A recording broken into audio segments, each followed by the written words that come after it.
ইসরায়েলের হামলা নিয়ে সামনে এসেছে চাঞ্চল্যকর তথ্য। আর্মেনিয়ায় নিযুক্ত ইরানের রাষ্ট্রদূত মেহেদি সোফানি এ তথ্য সামনে এনেছেন। মেহেদি সোফানি বলেন, প্রতিবেশী বিভিন্ন দেশ থেকেও ইরানে হামলা চালানো হয়েছে।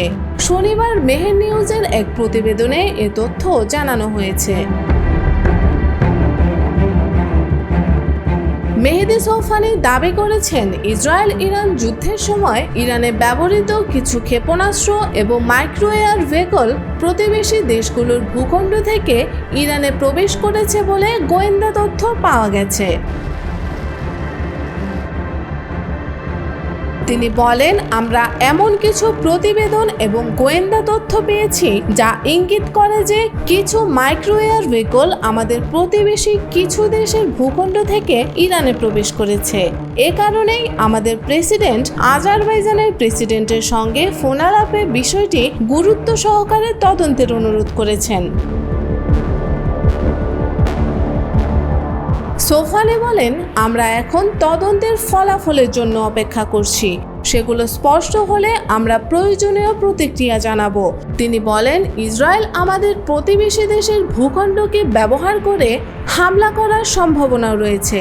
তবে আজারবাইজান আমাদের আশ্বস্ত করেছে যে তারা কখনোই তাদের ভূখণ্ডকে ইরানের বিরুদ্ধে ব্যবহার করতে দেবে না।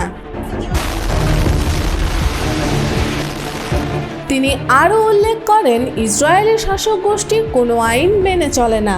তাদের দ্বারা যে কোনো ধরনের অপব্যবহার সম্ভব। এ সম্ভাবনা উড়িয়ে দেওয়া যায় না। এদিকে ইরানের সর্বোচ্চ ধর্মীয় নেতা আয়াতুল্লাহ খামেনিকে ভয়ঙ্কর মৃত্যু থেকে বাঁচানোর দাবি করেছেন মার্কিন প্রেসিডেন্ট ডোনাল্ড ট্রাম্প। তিনি বলেন, আমরা খামেনিকে ভয়ঙ্কর মৃত্যু থেকে বাঁচালাম, কিন্তু তিনি ধন্যবাদটুকু দেননি। সামাজিক যোগাযোগ মাধ্যম ট্রুথ সোশ্যালে দেওয়া এক পোস্টে তিনি এ দাবি করেন। ট্রাম্প দাবি করেছেন, তিনি খামেনির আশ্রয়স্থলের সঠিক অবস্থান জানতেন, কিন্তু ইসরায়েল বা বিশ্বের সবচেয়ে শক্তিশালী মার্কিন সশস্ত্র বাহিনীকে তার জীবন শেষ করতে দেননি। তিনি বলেন, আমি তাকে একটি কুৎসিত ও অপমানজনক মৃত্যু থেকে বাঁচিয়েছি। এজন্য তাকে আমাকে ধন্যবাদ জানাতে হবে না, কিন্তু সত্য বলা উচিত।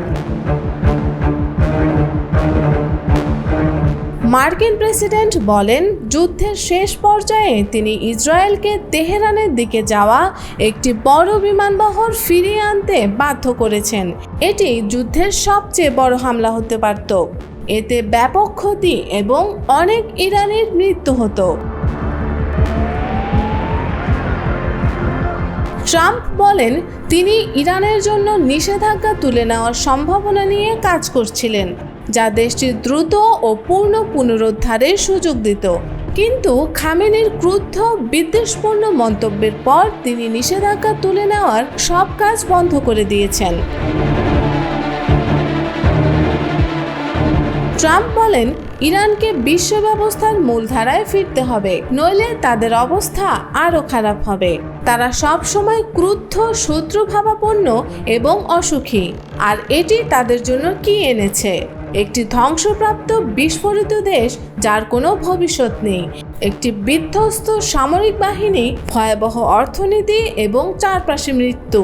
তাদের কোনো আশা নেই এবং এটি আরও খারাপ হবে। ট্রাম্প তার বিবৃতির শেষ অংশে বলেন, আমি চাই ইরানের নেতৃত্ব বুঝুক, ভিনেগার দিয়ে যতটা পাওয়া যায়, মধু দিয়ে তার চেয়ে অনেক বেশি পাওয়া সম্ভব। শান্তিই উত্তম পথ।